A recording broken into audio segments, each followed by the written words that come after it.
And the Oscar goes to Tsotsi. I'm accepting this not for myself. This is for Best Foreign Language Film. It's sitting right there to start with. Please stand up. Presley Chweneyagae and Terry Peto, my two fantastic young leads. Put the cameras on them, please. Ngiyabonga kakhulu mfowethu. Hello everyone, welcome back to ASR, African Stories Realized. This is a recap of the 2005 Academy Award winning movie Tsotsi, starring our fallen brother Presley Chweneyagae in his breakout role. Let's get into it. Based on the 1980 novel with the same name by South African novelist Athol Fugard, the story of Tsotsi was reimagined by South African director Gavin Hood. The film picks up in the Alexander township of Johannesburg, in a neighborhood of shacks where our main man, Tsotsi, is gambling with members of his gang, which includes Butcher, Up, and Boston. Tsotsi and his gang then made their way to the train station, where they spotted an old man with a lot of cash on him. They followed the old man into a crowded train and surrounded him in an attempt to rob him of his hard-earned money. However, the old man tried to resist, and Butcher ended up stabbing him before the gang fled the scene with the money. They returned to Alex, where a drunk Boston confronted Tsotsi about the violent nature of the robbery. He questioned if Tsotsi had any decency at all, and Tsotsi responded with his fists, beating his friend Boston to a pulp in front of everyone before running off into the night. He made his way to the suburbs, where he ambushed a young woman in an attempt to steal her car. She fought hard trying to stop him, but Tsotsi shot her and made his getaway. However, he was stopped in his tracks when he heard a noise coming from the back seat, where he found a crying baby strapped to its car seat. Tsotsi put the baby in a brown paper bag and took the child back with him to his shack in Alex. Tsotsi had no idea how to take care of the child, even changing his diapers with a newspaper, before leaving him to go pull off a job with Up and Butcher. On his way to meet up with Up and Butcher in Park Station, Tsotsi bumps into a disabled man in a battered wheelchair. The old man is rude to Tsotsi, who starts following him and corners him in an isolated spot. He pulls out his gun and confronts the old man, ordering him to stand up, not believing that he's truly disabled. The old man handed over a tin can full of money he had begged for all day at Park Station. However, Tsotsi kicked the can full of coins in an attempt to force the man to stand up.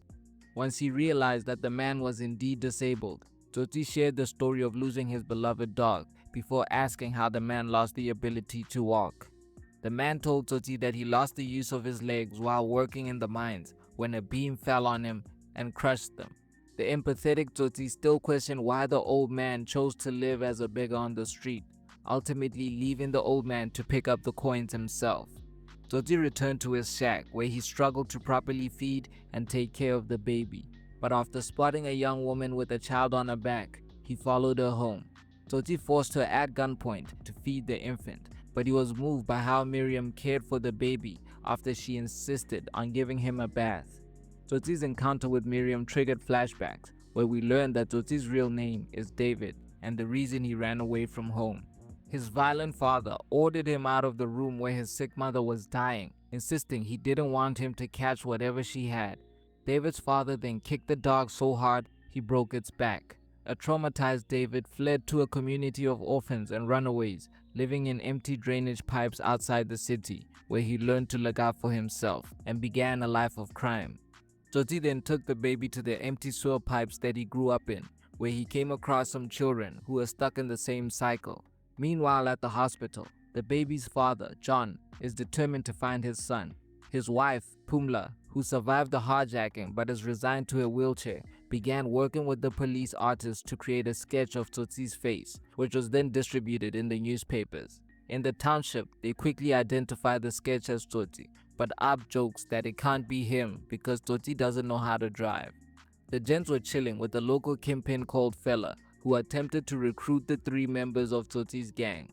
Ab reported this to Tsotsi, but he didn't care, telling him to leave and join Fella's gang. When Tsotsi took the child to Miriam a second time, she asked about the baby's mother and revealed that she was widowed after her husband was killed in a mugging on his way from work. She makes a living sewing clothes and selling charms made out of pieces of glass, which Tsotsi was amused by. Miriam then convinced Tsotsi to leave the baby with her so that she could care for him. insisting that he could visit anytime he wanted.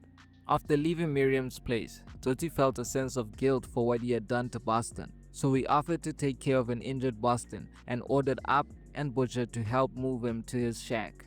Back at Tsotsi's shack, Boston, who was called Teacher Boy by his friends, explained that he never took the teacher's examination, but Tsotsi promised him that the gang will raise the money so that Boston can finally take the exam and become a teacher. Tsotsi, Up, and Butcher decided to do a heist to help them raise the money.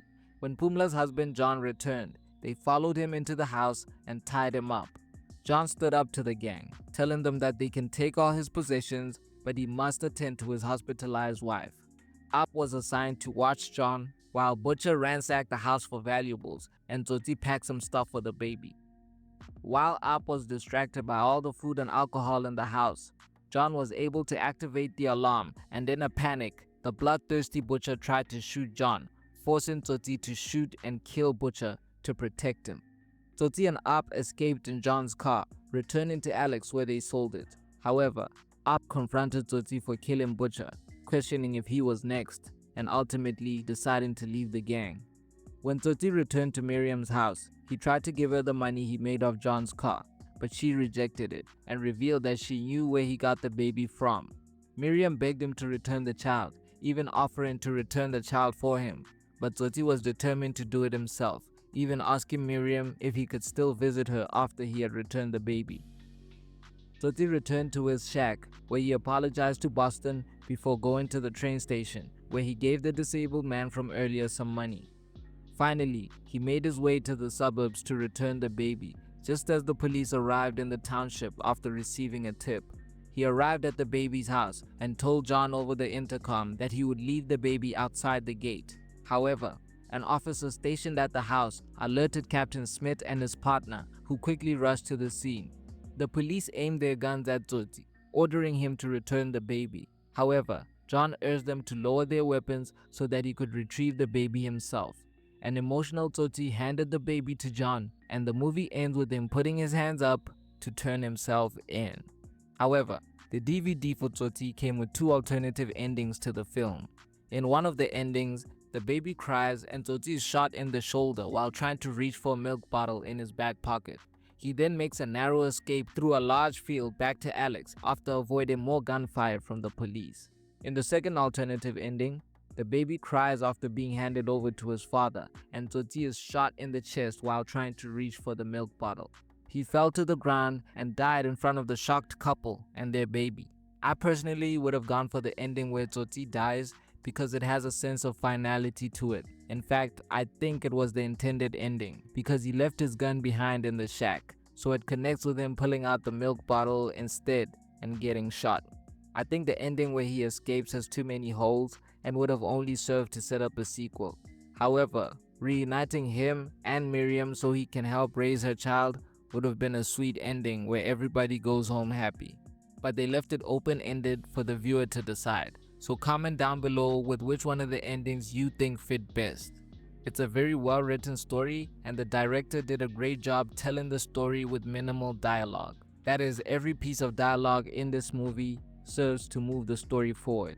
Even the scene where Tsotsi beats up Boston, initially he comes across as a bully, but watching it back, the one thing that made him snap was the mention of his father and dog.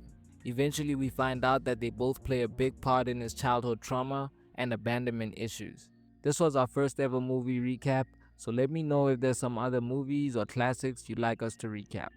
Tsotsi was released in theaters on December 23, 2005, and just 3 months later, on March 5th, 2006, at the 78th Academy Awards, Tsotsi won the Oscar for the Best Foreign Language Film, which is now known as the Best International Feature Film category. Tsotsi became the first African film to win an Academy Award and inspired a whole generation of African filmmakers and actors. The movie brought a lot of attention to South Africa's film industry, which is still very much slept on today. 20 years later, Tsotsi still holds up and is considered a classic. I actually had a hard time finding the movie because it wasn't available on Netflix anymore, but thankfully, Tsotsi is now streaming on Showmax. The cast itself was an assembly of some of the best South African talent to grace our screens, including Zola, Terry Peto, Mothusi Mahano, and many more. The man who played Tsotsi, Presley Chweneyagae, went on to have many coveted roles, such as his Cobra character in the TV show The River, but his performance as Tsotsi is still one of his most celebrated. Sadly, Presley passed away on the 27th of May 2025 at the age of 40, and he will forever be remembered in our culture, a true thespian. Thank you for the memories, Presley. Presley made history. He made us proud, and he made us laugh. I'll never forget during the Tsotsi Oscar press tour, a journalist asked if he'd consider changing his name to make it easy for Hollywood. And without missing a beat, he said, if Hollywood can say Arnold Schwarzenegger, they can say Presley Chweneyagae.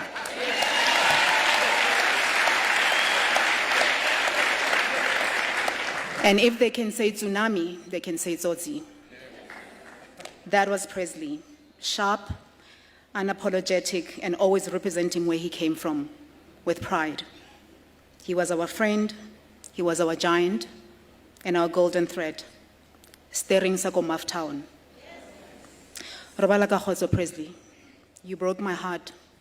When the late Moon Yin Lee, who many of you will know, our casting director on Tsotsi, first suggested that I audition Presley, I confess I had never heard of him. I didn't know him. But Moon Yin had seen him, I believe, in this theater, and she could not take her eyes off him. And she said to me, you must see this young man. We were auditioning for Tsotsi. He was only, I think, 19, and he had never been in a film before. But she said what she saw and what I and so many other people came to see as we worked with him was that he possessed that very rare quality that defines really great acting. And what is that quality? It is an ego-free instinct for raw emotional honesty. Ego-free honesty. Presley intuitively understood how to move through a scene, moment by moment, by watching and listening with his entire being, not just his ears, but his body was listening not only to his fellow actors, like the wonderful Kenneth, but to his own inner vibration. Sanford Meisner once said that acting is behaving truthfully in imaginary circumstances. And that was Presley. He didn't show emotion. He allowed it to exist honestly, vulnerably, in front of us. He didn't act. He listened. And he allowed the story of the character he was telling to just be seen through him. In a world where so much is fake, manufactured, overproduced, narcissistic, Presley's raw talent was real and humble and truthful. That's what made his performance in Tsotsi so unforgettable. He knew that acting isn't about being in the spotlight. It's not about being famous. It is about being truthful in a space that a cast and crew create together, a space of mutual support. Presley didn't perform for the camera.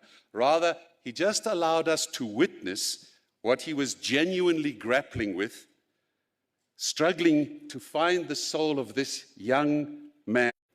He showed the world not only what South African cinema could be, but what we South Africans can do when we collaborate. Rest in peace, Prez. Thank you, Mfowethu. You will be greatly missed. And to the family, my heart to you. Ke phela ke le busy ka shapa o be busy.